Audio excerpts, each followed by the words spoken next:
এখানে যেটা দেখতে পাচ্ছেন সেটা হচ্ছে ডেইলি স্টারের বিজনেস পেপারের একটি হেডলাইন। এই হেডলাইনকে বিশ্লেষণ করে আমরা অনেকগুলা গ্রামেটিক্যাল কম্পোনেন্টস এবং সেন্টেন্সের স্ট্রাকচার, একটা সেন্টেন্স থেকে আরেকটা সেন্টেন্স রুলস অনুসারে কীভাবে কনভার্ট করতে পারি, যেটা অর্থাৎ ফ্রি হ্যান্ড রাইটিং স্কিলস, যতগুলি স্কিলস প্রয়োজন আছে মোটামুটি অনেকগুলো ধারণা এখান থেকে আমরা নিতে পারি। অর্থাৎ যেভাবে নিউজ পেপার অ্যানালাইসিস করলে একসাথে আমরা grammar, free hand writing, translation সব কিছু একসাথে এখান থেকে ধারণা নিতে পারি। যেমন এখানে বলা হচ্ছে traders worry about Teknaf port reopening as Myanmar conflict persist. এখানে ট্রেডার মানে হচ্ছে যে ব্যবসায়িকরা, ওয়ারি শব্দের অর্থ হচ্ছে যেটা চিন্তিত, সতর্ক। অ্যাবাউট টেকনাফ পোর্ট, টেকনাফ বন্দর রিওপেনিং পুনরায় খোলাতে, অর্থাৎ টেকনাফ বন্দর পুনরায় খোলার যে ঘোষণাটা সেটা আসার কারণে ব্যবসায়িকরা একটু চিন্তিত বা তারা একটু সতর্ক। As Myanmar conflict persist, Myanmar conflict শব্দের অর্থ হচ্ছে দ্বন্দ্ব, সংঘাত বা অভ্যন্তরীণ কোনো কুন্দল। পারসিস্ট মানে যেটা চলমান থাকা, যেটা অনগোয়িং। এই পারসিস্ট মানে এখানে বোঝানো হচ্ছে অনগোয়িং, অর্থাৎ কোনো কিছু যখন চলমান থাকবে সেটাকে বলা হয় পারসিস্ট, যেটা বিদ্যমান আছে। অর্থাৎ মিয়ানমারের সংঘাত বিদ্যমান থাকার কারণে ব্যবসায়িকরা টেকনাফ বন্দর খোলাতে একটু চিন্তিত বা একটু সতর্ক। এখানে এজের অর্থ হচ্ছে কারণ বুঝিয়েছে। এখানে এজটা কি প্রেপোজিশন নাকি কনজাংশন সেটা একটু আগে আমরা প্রমাণ করি।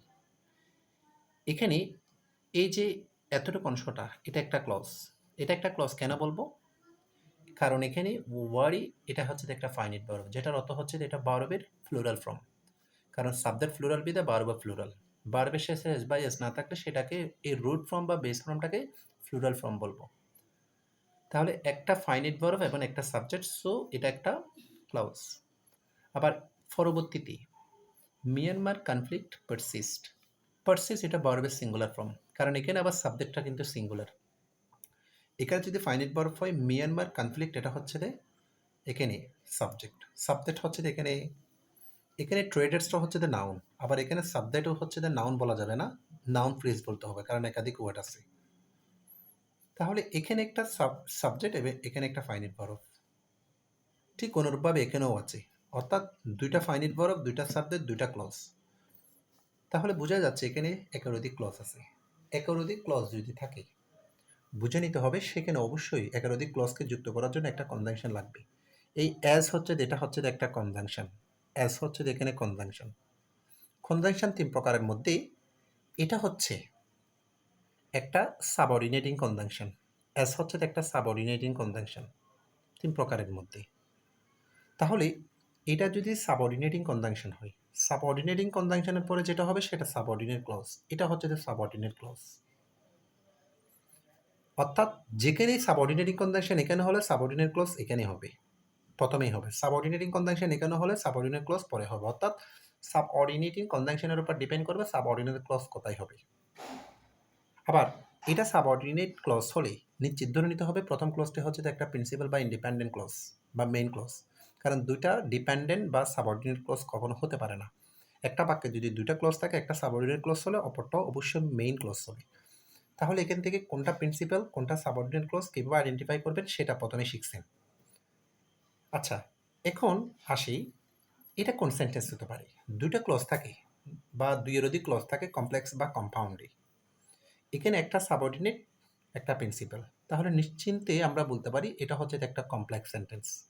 এটা হচ্ছে একটা কমপ্লেক্স সেন্টেন্স। কমপ্লেক্স সেন্টেন্সের বৈশিষ্ট্য একটা প্রিন্সিপাল ক্লজ, একের অধিক সাবঅর্ডিনেট ক্লজ বা একটা সাবঅর্ডিনেট ক্লজ। নিশ্চিত এটা হচ্ছে একটা কমপ্লেক্স সেন্টেন্স। আচ্ছা, এখন এই কমপ্লেক্স সেন্টেন্সের আরও কিছু বিষয় আমরা একটু জানব। সেটা কি? এই যে অ্যাবাউট, এটা যদি অ্যাবাউট হয়, আন্ডারলাইনটা যদি এতটুকু করা হয়, টেকনাফ ফোর্ট রিওপেনিং, তাহলে এটা প্রেপোজিশন হলে প্রেপোজিশন অফ নাউন ফ্রেজ। তাহলে টেকনাফ ফোর্ট রিওপেনিং এটা হচ্ছে একটা নাউন ফ্রেজ। এটাকে আবার এভাবেও লিখতে পারতাম, রিওপেনিং অফ টেকনাফ পোর্ট, এভাবেও লিখে যেতে পারত। এখন এখানে যে প্রশ্ন, এটা এটা হচ্ছে একটা প্রেফিক্স। এই শব্দের অর্থ হচ্ছে অ্যাগেইন বা আবার। অর্থাৎ রিওপেনিং মানে পুনরায় খোলা।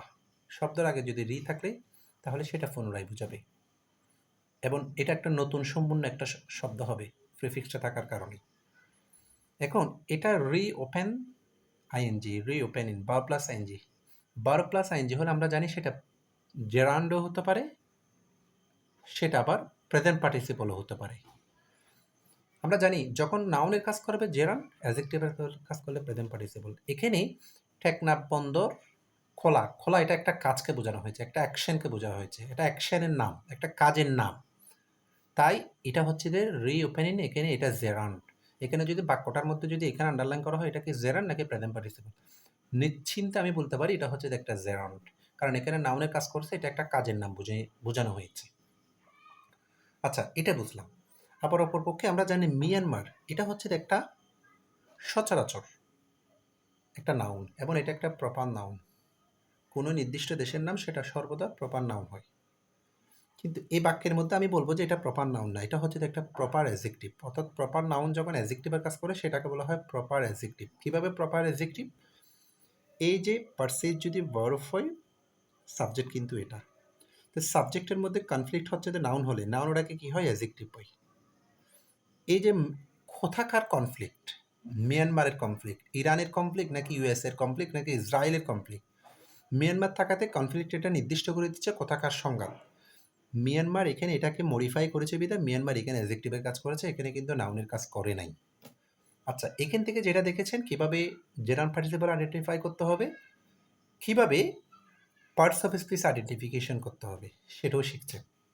এখন আমরা সর্বশেষে যেটা শিখবো সেটা হচ্ছে কমপ্লেক্সটাকে আবার কীভাবে কম্পাউন্ড করতে পারি বা সিম্পল করতে পারি। প্রথমে সিম্পলে দেখাই।